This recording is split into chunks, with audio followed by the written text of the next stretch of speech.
Greetings, ladies and gents, and welcome to this daily science fiction extravaganza, commonly known as Tales from Outer Space. Taken from the subreddit HFY. All the relevant links will be down below. And, as always, I hope that you enjoy. And if you do, please consider supporting the channel. On to the science fiction. Story number 1. Annihilators, written by Weirdo 5255. Long before crawling out of the gravity wells of the home stars, most species of the galaxy understand what lay above them in the heavens. Before history even began, they named the stars, found patterns and meaning in them, looked at the specks of light in the sky that moved, and took pride in being able to predict them. The heavens were wild and fantastic, the place where gods battled amongst one another, where the heroes of old were laid to rest, where the young dreamed to travel. Sailors, merchants, travelers alike would all follow the heavens. The farmers and clocks were set to the far-off lights and the movements of the celestials. The curiosity to see more of what the universe had to offer did not die in any species who would one day travel to the stars. Those species without the toil in the dirt until their extinction nowhere close enough to sentience to understand what they were missing. So armed with most primitive lenses and species would look up towards and discover the moving stars, more distant planets, very much like and very alien to the one that they stood on. Seeing they moved on to understanding. Why did the planets move? Why did we not feel it? How did the stars appear? Where did they come from? And just looking up at the sky would not reveal the answers, but even so, they wanted to know. So the rules of the universe were written down, crudely at first, in vague and imprecise tones. The universe, though, had a single universal language it teaches to those who are willing to study. The mathematics, formula of everything in existence, written out in dirt, in base 5, base 30, paper, parchment, stone, and metal are all the same. Soon the work of those looking up into the heavens was not to find new, but to verify which was written, what was being discovered whenever a new rule or exception was found in the calculations. To look up where the mathematics of reality clearly showed a hidden planet, to look through the crude instruments that just barely make out the new moving star. The mathematics of the universe continued to bless those who find them, giving them energy, understanding, influence. None could break them, but understanding the rules, that was more than enough for most. Understanding, though, carries its own risks. The universe is not kind. Sometimes it is one brilliant mind who first looked at the mathematics and saw the possibility. Sometimes it's a group that determined working together. On a few terrifying occasions, it was a lone student discovering that which he barely understood. What they are discovering interested only in seeing what the bounds of the rules of reality are. What happens when gravity, the weakest of the forces, is dominant? Marfani, Sagasal, Vaz, Cthulhu, black holes. The point where the reality breaks, where the universe is exposed, space bends, time stops, and the mathematics of explaining fail. The monstrous annihilation once seen in the stars so long ago was real. The first visceral reaction was denial, the geniuses looking over the calculations for the misplaced value. The groups of physicists chuckling, looking at one another to blame for mistakes. The bored student looks at their work and berates themselves for being so stupid. The numbers were checked. The numbers were rechecked. The equations were re-derived. The equations were wrong. They had to be. Desperate to be wrong, the telescopes were tuned upwards once more. Not towards the stars, or the far-off galaxies, or the very echo of reality forming at the edge of all things, but on the darkness between the lights and the dark. The mathematics waited, desperately hoping to be proven wrong, to not find any evidence of the places where reality ceased and the fundamental forces of gravity rendered time and space meaningless. They were right. The figures, the models of reality so meticulously crafted, were correct. How could there not be? The minds of generations had convinced them. The labor of millions of more minds had checked every facet. The Annihilators were amongst the stars, ripping into some, paired to others, drifting across the endless void, sitting in the hearts of galaxies, combining and propagating across the heavens. For a moment, each of the species driven to understand would hesitate. The dreams of exploring the stars and finding other worlds would fade, replaced with the horrific knowledge that what would happen to anyone, anything that neared the Annihilators. Not even light could escape the limit of our expansion. The limit was so close, but impossible to reach, bowed to the annihilation. Their fear faded, eventually, but never completely disappearing from the minds of any species that reached out into the stars. As sailors manned ships for the slow trips between the stars and relativistic jaunts through time spread their species out amongst the stars, the Annihilators were avoided at all costs.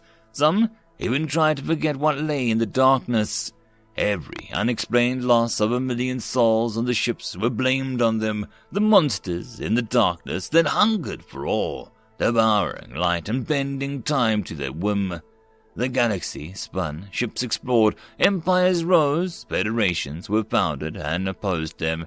Both fell through a slow march of time. The kingdoms of the stars, the republics of trillions living only between stars of ancient ships rose, only to be disbanded and fall to rebellions. The galaxy spun, the Annihilators in the dark grew unconcerned. Ships explored, empires, federations, confederacies, unions, companies rose and claimed the galaxy, and were forgotten. Only the oldest sailors, spending so much time between the stars and moving with light, remembering and forgetting. Then the galaxy spun. Time marched on, an annihilator ignited, its darkness replaced by a dim glow. Then another, then another. It had been slow at first. At the outer edge of the galaxy, in only the faintest of reds, heat began to bleed off of one. It was curiosity. But then the old monsters were bound to have a quirk or two. Another annihilator ignited. The first ignited annihilator grew brighter, energy pouring out of them, light visible enough for the first time the species still crawling up from the dirt and the home worlds could see them, and mistake them for stars. Humanity. They had made the same calculations, come up with the same figures, recoiled in horror when they had first seen them above. They comprehended the Annihilators long before most did, accepting that the time and space which had been so stable throughout the rest of the history were in fact settled upon sand. Humanity understood that the Annihilators were death. Humanity was not comfortable with death. Humanity did not welcome death. Humanity had been far too familiar with death before reaching the stars, so finding the incarnated in the stars did not scare them. Seeing the Annihilators in the heavens only spurred them on, like a petulant child. Being denied only hardened their resolve. So humanity did not reach out to the stars, but instead towards the darkness. Not to join it, not to accept it, not to succumb to it, but to replace it. Around the forces of pure destruction, humanity alone flourished. Constructs of beautiful efficiency and pragmatic safety, shells of unmatched strength, incomprehensible artistic colonies, heaps of scrap and refuse. Humanity lit the darkness points in the galaxy, living close enough to the event horizons to cement themselves not only in space, but time. Humans lived to see the galaxy spin, to watch as descendants settle every other annihilator, lighting them up to mock death in all of its forms. Humanity tamed annihilation for long enough to spare a few species the horror of seeing them in the night sky. Discontent even with the accomplishment, humanity wrangled the energy of the black holes and launched expeditions towards the other galaxies. Trillions of souls aboard the ships. Whole galactic communities with histories as rich as any other developing and falling into time. A human aboard might grow from a curious child to a determined adult. Humanity was not immune to the fall of civilization. Whole fleets of them would fall prey to the annihilation they harnessed. For millions of years and turns of the galaxy, the lights surrounding the segments of annihilation they lit would be extinguished. Yet, more humans, a little different than the ones before, would arrive and relight the flames of defiance. Millions of civilizations, trillions of souls across the entirety of the ever-shrinking universe asked humans, why? The humans would point to the mathematics, to the equations longer lived than their original star. Humanity was so comfortable around annihilation because it was all around them. Eventually, all would die, even the black holes. The universe was heading towards oblivion, destruction far more permanent than anything black holes could inflict. Every planet, star, galaxy, black hole, particle was doomed to be torn asunder in space and time. They did not know how to change it, but until they did, they would defy every incarnation of death. At home amongst the darkness, next to death, unbound from time and space, humanity would endure. Humanity will not go silently into the final night. End of story. Story number 2. In most of the galaxy, wars are often just shows of strength, and fighting was the last resort. As such, weapons are designed to be elaborate and flashy. Turns out, humans, whose weapons are built with efficiency in mind, have a different understanding of war. Written by AC-1308. Colossus, the Grand Admiral of the Karani fleet, breathed as he stood upon the bridge of the Indominator, gazing out through the viewport. Out in the void, although he couldn't see more than half of them, cruised the pride of honor of his race. Countless battles had it waged against lesser fleets, and unmarred it with a one each and every single one. Today, he would feel his dorsal spines would be another such day. Space combat in the galaxy had moved on to such perilous matters as actually blowing one another's ships up. It was now about who could muster the greatest amount of strength and display it most engagingly. The message was very much, I could blow you up, but I haven't, so surrender now before I change my mind. Had it worked, especially for the Karan. But victor in every such battle, I'm free to demand punitive reparations from the loser, which usually included signaling on as a vessel state, the tithe of resources from the world in perpetuity, and so forth. As such, it was a very profitable state of affairs for them to declare war upon any new race that managed to muster the technology of active FTL travel. Such races simply didn't have the resources or the fortitude to face the higher-tech enemy in battle, and surrendered at the first opportunity. The latest newcomer called themselves Terrans, or humans. Colossus didn't care either way. He personally given the order for one of his battle cruisers to go to the homeworld and strafe a couple of their cities and transmit the declaration of war. It had worked. The Terrans were on their way. For a newly emergent race, he was little impressed at the size of the fleet that they were bringing to them, though it held fewer than a quarter of the number of ships than his armada. Did they even intend to put up a fight, or would there be quick surrender after the first pass?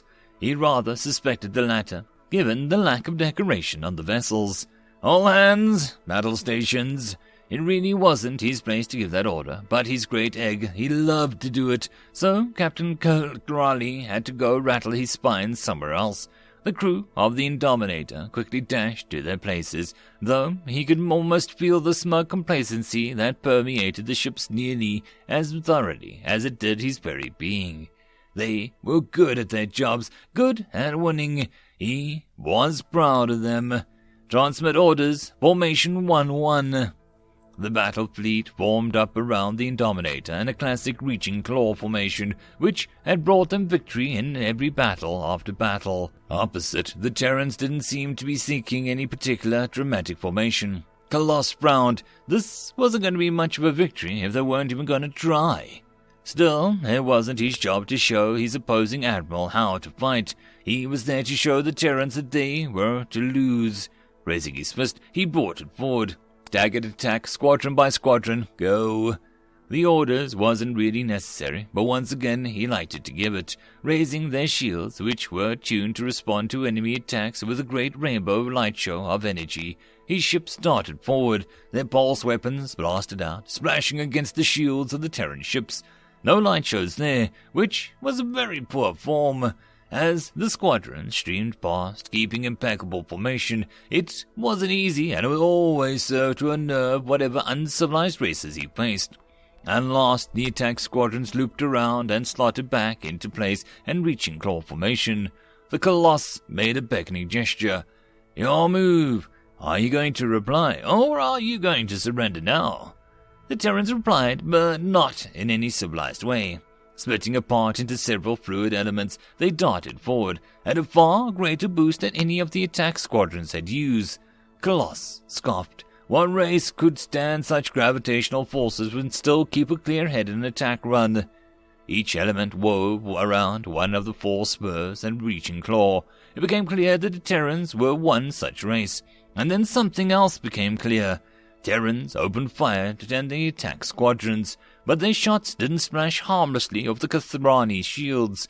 Pulse weapons, kinetic kill weapons, and actual nuclear bombs smashed against the shields and destroyed the ships within. Frozen in shock, Colossus watched as the side of the Koran obliterated. Even those ships which raised their shields to the hard max and tried to maneuver out of the way were hunted down and hammered to flaming scrap. His eyes wide, he saw four elements merging swarm towards his Indominator and her attendant battlecruiser. He couldn't run, not against the ships of that sort of acceleration, and with the damage that they were dealing, no one ship of his would survive, even if they did take a few Terrans down with them.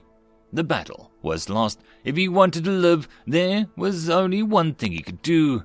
"Signal surrender," he screeched. "If you value your lives, you must surrender now."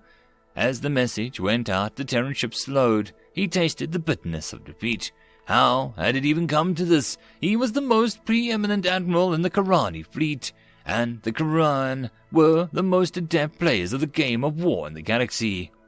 It came down to one thing, he realized, far too late to be of any value. Everyone assumed that the Terrans had played by the same rules. End of story.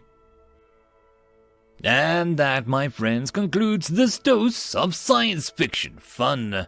I hope that you enjoyed. And if you did, please don't forget to support the author from the link down below. But if you want to support this channel, there are links as well down below for you to help with. But the easiest way would be to share this video. And if you are so inclined, subscribe as well. I will see you all in the next episode, and I hope that you all have a fantastic time until then. Cheers.